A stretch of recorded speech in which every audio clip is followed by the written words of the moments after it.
Lecture du livre de la sagesse. Les âmes des justes sont dans la main de Dieu.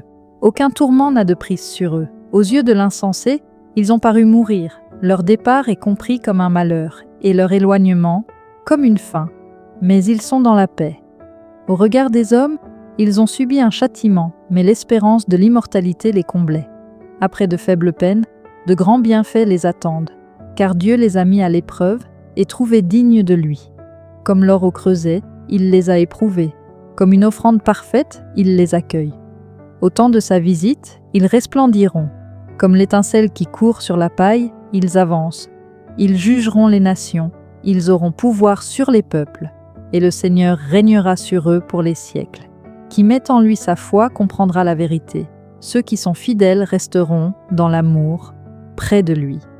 Pour ses amis, grâce et miséricorde, il visitera ses élus.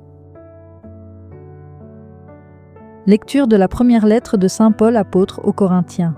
Frères, c'est un mystère que je vous annonce, nous ne mourrons pas tous, mais tous nous serons transformés, et cela en un instant, en un clin d'œil, quand, à la fin, la trompette retentira. Car elle retentira, et les morts ressusciteront impérissables, et nous serons transformés. Il faut en effet que cet être périssable que nous sommes revête ce qui est impérissable. Il faut que cet être mortel revête l'immortalité. Et quand cet être périssable aura revêtu ce qui est impérissable, quand cet être mortel aura revêtu l'immortalité, alors se réalisera la parole de l'Écriture, la mort a été engloutie dans la victoire. Ô mort, où est ta victoire? Ô mort, où est-il ton aiguillon? L'aiguillon de la mort, c'est le péché. Ce qui donne force au péché, c'est la loi. Rendons grâce à Dieu qui nous donne la victoire par notre Seigneur Jésus-Christ.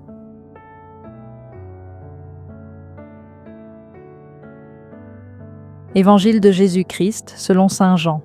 En ce temps-là, Jésus disait aux foules, « Tous ceux que me donne le Père viendront jusqu'à moi. Et celui qui vient à moi, je ne vais pas le jeter dehors. Car je suis descendu du ciel pour faire non pas ma volonté, mais la volonté de celui qui m'a envoyé. Or, telle est la volonté de celui qui m'a envoyé, que je ne perde aucun de ceux qu'il m'a donnés, mais que je les ressuscite au dernier jour. Telle est la volonté de mon Père, que celui qui voit le Fils et croit en lui ait la vie éternelle.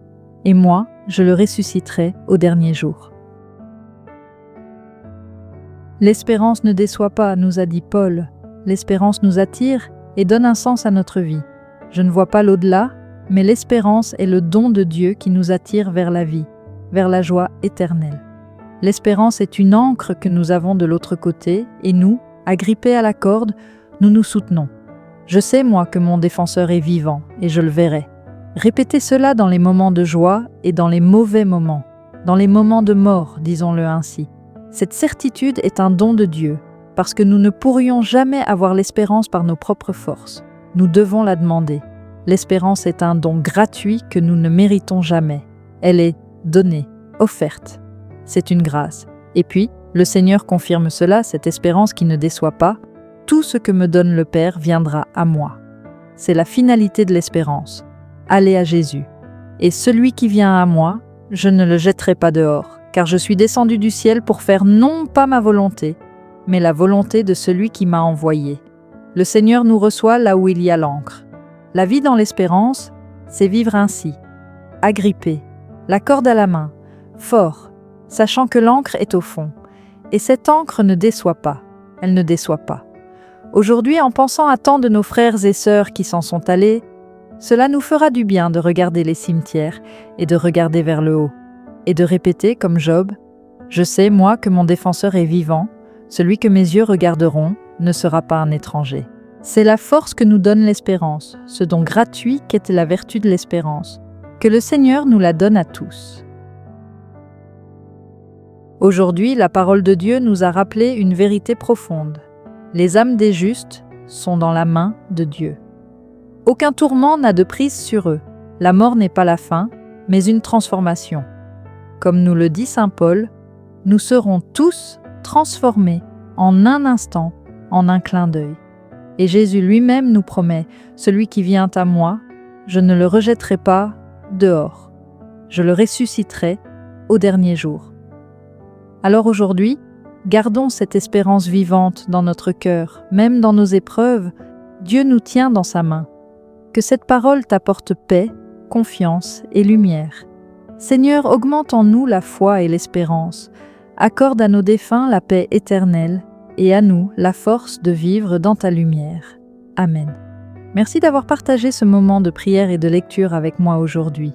Si cette parole t'a touché, mets un petit j'aime. Ça aide vraiment à faire connaître la parole de Dieu sur YouTube. Dis-moi en commentaire, quelle phrase t'a le plus parlé aujourd'hui? Ton message pourra inspirer d'autres cœurs. Abonne-toi si tu veux recevoir chaque lecture du jour, chaque matin, pour commencer ta journée avec paix et foi. Que le Seigneur t'accompagne et te bénisse abondamment. À demain pour une nouvelle lecture de l'Évangile du jour.